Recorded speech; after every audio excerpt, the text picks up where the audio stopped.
Hi, my magical creatures, and welcome back to my YouTube channel. So, today's video, I'm going to be talking about how to start transitioning before hormones, HRT. But before we begin in this video, don't forget to give this video a big like, thumbs up, and don't forget to subscribe. It's a free way to help your girl out. All right, let's get started. Okay, so I have my notes right here. So y'all know I always gotta have my notes. So basically, for you that want to decide on transitioning or, basically like, you're waiting for your medical insurance to kick in, or you're at the gender health facility and there's a big, usually there's a long wait, especially in my area. If you want to start HRT. So basically, for male to female, this is kind of like how you, like, these are like things that I would do right now to get a head start in my transition before you get started on your hormones. Okay. So the first tip that I have is do research. So basically what I mean by that is do research on, like, watch documentaries on transgender people. Um, that's what I did. I watched a lot of documentaries on transgender people, like their story, like how they knew, stuff like that. Also, too, I watched a lot of trans YouTubers like Elena Genevieve. First, she was known as John Liu, then she went to Adeline Fox, and then Elena Genevieve. And then I watched Diamond Kane, but then she ended up transitioning and now she goes by Angela Vanity. Um, what else? Eden the Doll, watch her. Nikita Dragon, been watching her. Me and her actually started our transition at the same time, which was really crazy. Um, what else? So like every time she did like little like update, like 3 months hormone transition update. Literally, I would be watching her videos and be like, "Oh my god, I'm going through that too right now." It's really crazy.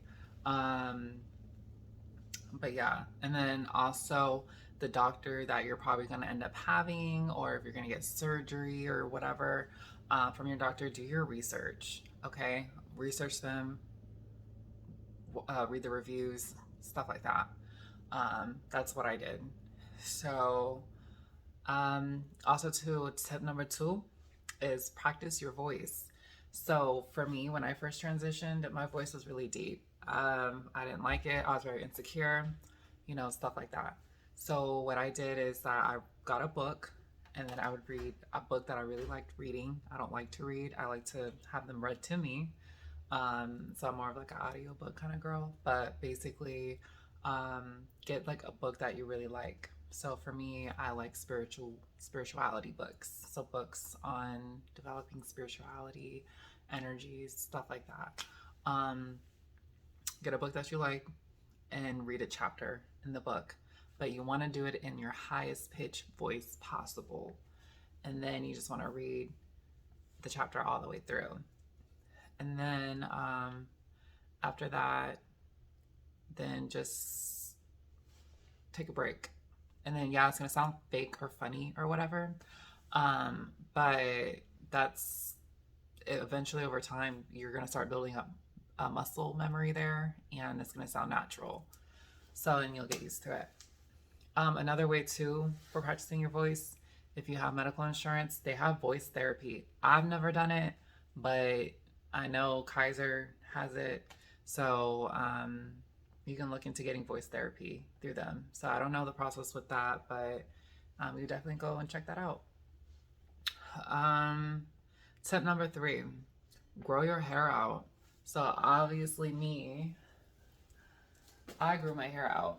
Not everybody likes long, luscious hair. Not everyone likes long, luscious hair. But I feel like if you want to get a head start in your transition, women naturally, they do have some type of, link to their hair. Um, so we should start on that. And then eventually, I seen one trans girl. She basically had like a little pixie cut, and then I was like short on all the sides, and I was like, wow, she really rocks that pretty well. But I mean, it just depends up to your style. But I mean, you don't have to grow your hair out. But I feel like if you really want to pass and get a, just for right now, just to say that you've had long hair, I would do that. Um, Tip number four.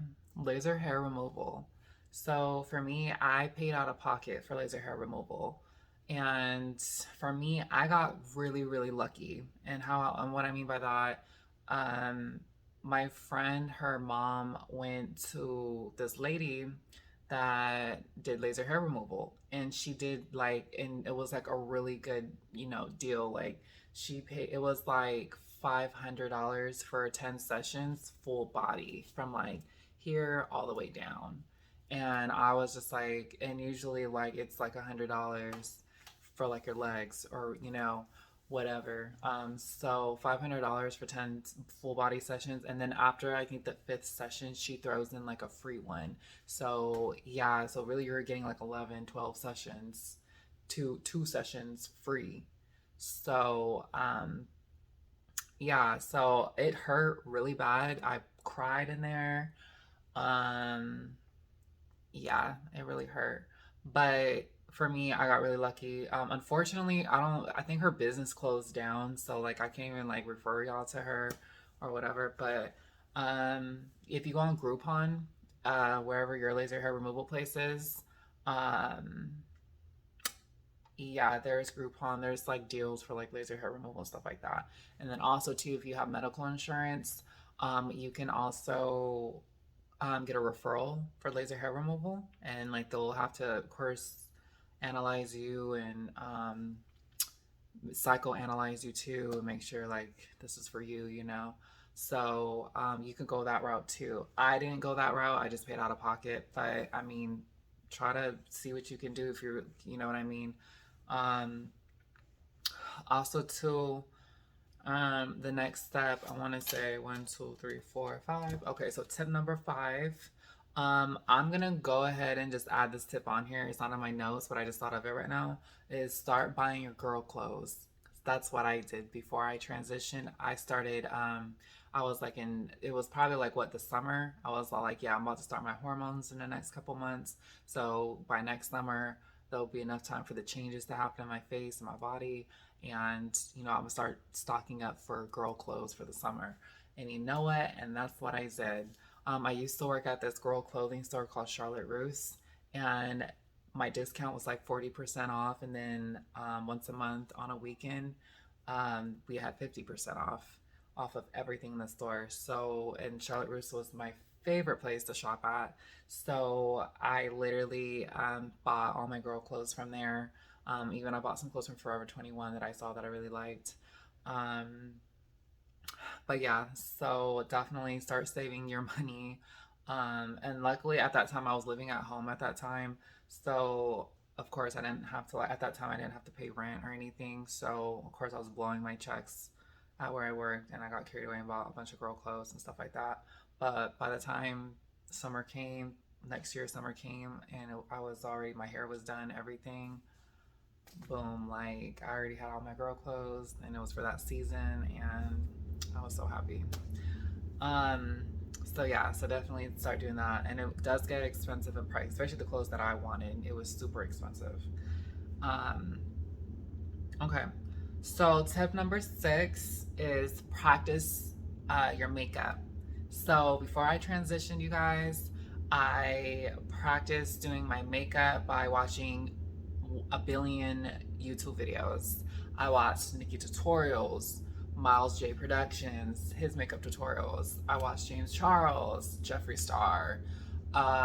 What's that Asian girl? I forgot her name, but I think she was like one of the first beauty gurus in history on YouTube. Michelle Phan. That's who I watched. I watched her makeup tutorials.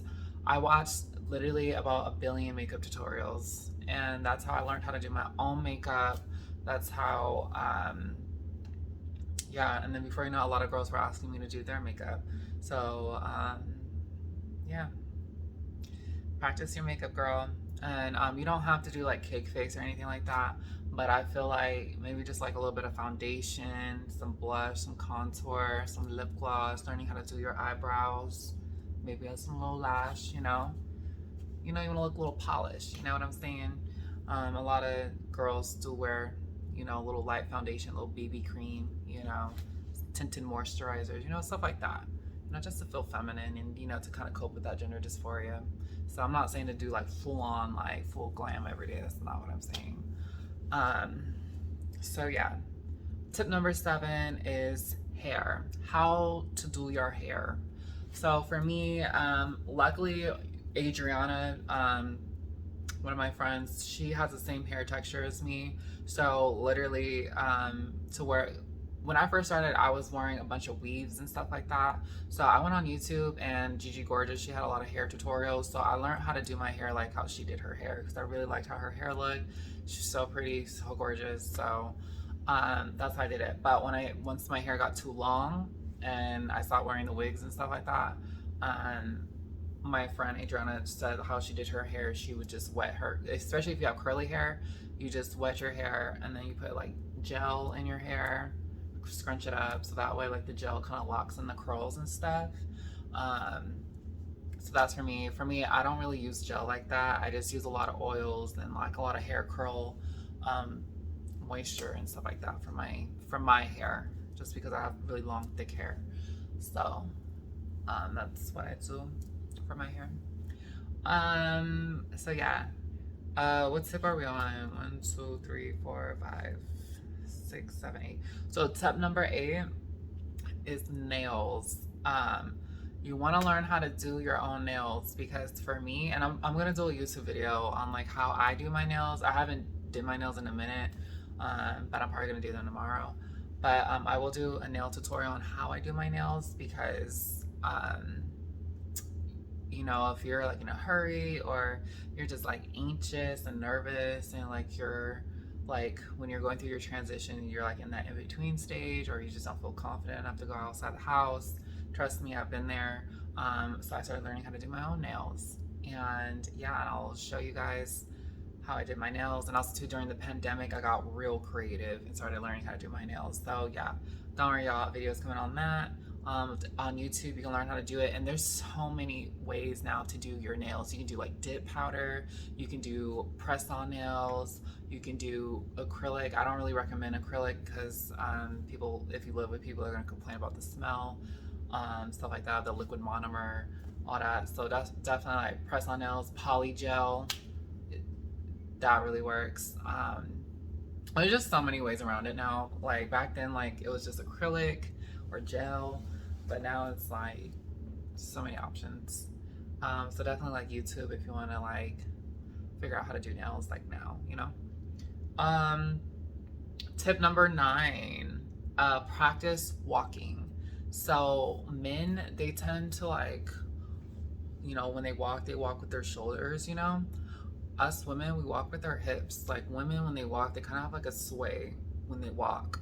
So you want to practice on doing that, but don't put too much emphasis on it, because I've seen a lot of trans women, when they walk, you can just kind of like, it kind of gives it away because it's too exaggerated when they walk, you know.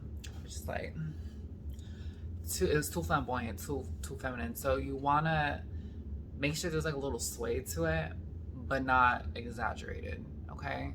And so, you know, that's what I did, you know, because that's how I actually got clocked a couple times. And it's always by females, never by the men. And a lot of the females say it's just the way you walk, like it's a little too emphasized or whatever. And so I was like, okay. So I had to work on that. Stuff like that. So, but for me though, like people think I'm a model because the way I walk is just like model status. So, and I'm tall and skinny. So, but no, it's not my fault that I'm confident. Okay, let me stop. I'm not narcissistic. I'm not narcissistic. Okay, so tip number 10 is your pronouns. So for me, when I first started transitioning, I was asking my friends and like my family and stuff to start calling me a she and her pronouns, you know? But at the time I didn't really look the part, you know? So when people did call me she and hers out in public, I did get a little embarrassed, but at the same time, you have to be brave, okay? And you gotta stick up and stand for what you believe in, okay? And over time it gets easier. Now I get called she and her all the time. It's normal to me now. So When people call me a he, I'm like, what? But that doesn't happen to me anymore. But I'm just saying, if it did, I would just correct them and be like, it's she and hers. Like, last time I checked, ain't nothing down there. That's male. So, you know. So if you do, but I'm just saying in the beginning, I got clocked a lot. I got called a he, him, stuff like that. It's very nerve wracking. I've been through it, y'all. I made it out okay. Now I'm at a point in my life where I don't have to worry about that anymore happening to me. But I'm gonna let y'all know it's gonna happen. It's gonna happen, but just politely, and be polite about it, because to other people they may not understand. Also, too, it's gonna be upsetting. It's gonna be frustrating to y'all, but you gotta act like a lady. You gotta be, be the bigger person and just educate them. Be like, it's she and her pronouns. Now, if they're an asshole, I would just walk away. Walk away because it's not worth fighting. It's not worth losing your composure and everything like that. Just walk away, ignore them, because one day they're gonna regret it. And I want to do a story time on that because I got called a he and a him, and I corrected him, said it's she and hers. He was an a-hole about it. I walked away. Um, then the person ended up apologizing. Like it was like years later they apologized, but you know. So okay, and then what else? Um, Tip number 11, start your hormones. So at this time, if you do all those tips that I told you to do, your hormones should be ready and you'll be happy. So definitely, I hope you guys love this video. So don't forget to give this video a big thumbs up, like, comment, share, subscribe, and I'll see you guys in the next video. I love you guys. Stay magical.